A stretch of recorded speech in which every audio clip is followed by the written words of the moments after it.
I guess we were pretty lucky with Nathan, our coach, that, you know, he'd been a past Olympic sailor, went to Sydney obviously, and I guess he told us from the onset that he coached how he would have liked to be coached when he sailed, and so that's sort of how he started.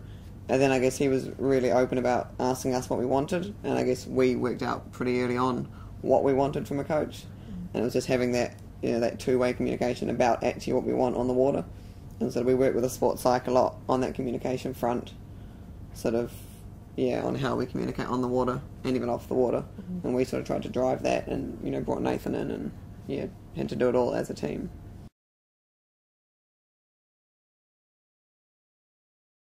Probably for us, again, it just falls back to communication. So we try to be, probably particularly maybe sailing, because once you're on the water, if it's windy, it's quite hard to hear. So trying to be just clear and quick about, I guess, what you're saying and what you're trying to say and what you're trying to get across.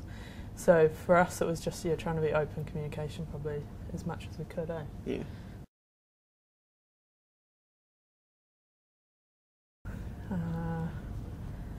Just about everything, eh? Yesterday, pretty much. Yeah, I mean, I guess we can just, the only way we know is, I guess, looking at how Nace worked with us, and it's that, I mean, he is part of our team. It's not that he's a coach and we're the athletes. I guess it's for yachting that it's quite athlete driven.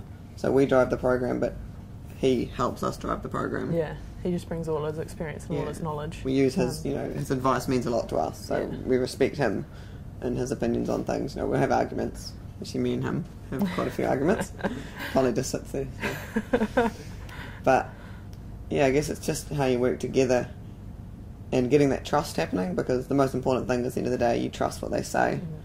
And like for him, he says something, we will listen, and it's probably taken a little while for that to happen. Yeah, but there must be some things he just doesn't, like he said, he doesn't stand for like this.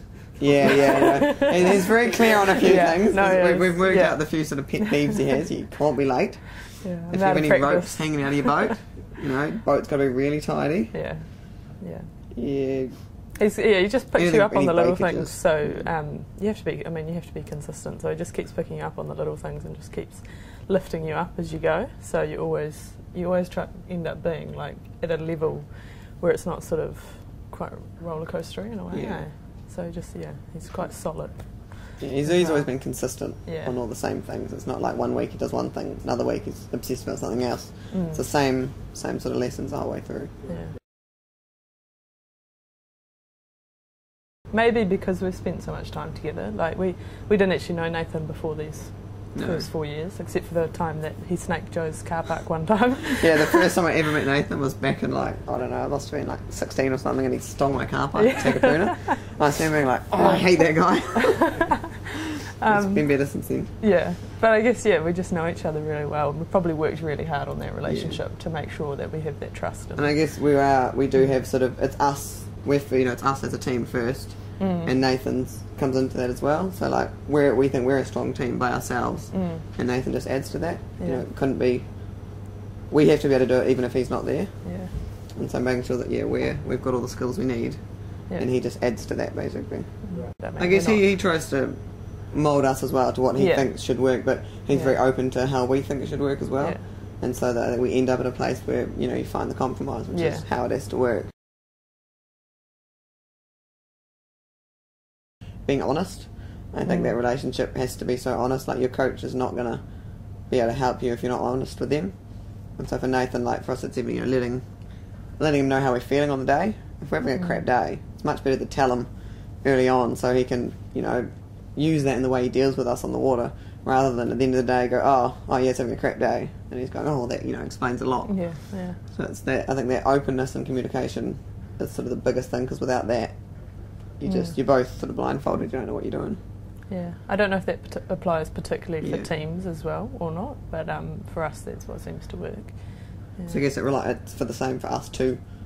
Together we've got to be honest with each other, and sort of that trust each other that we're all going to look after everyone.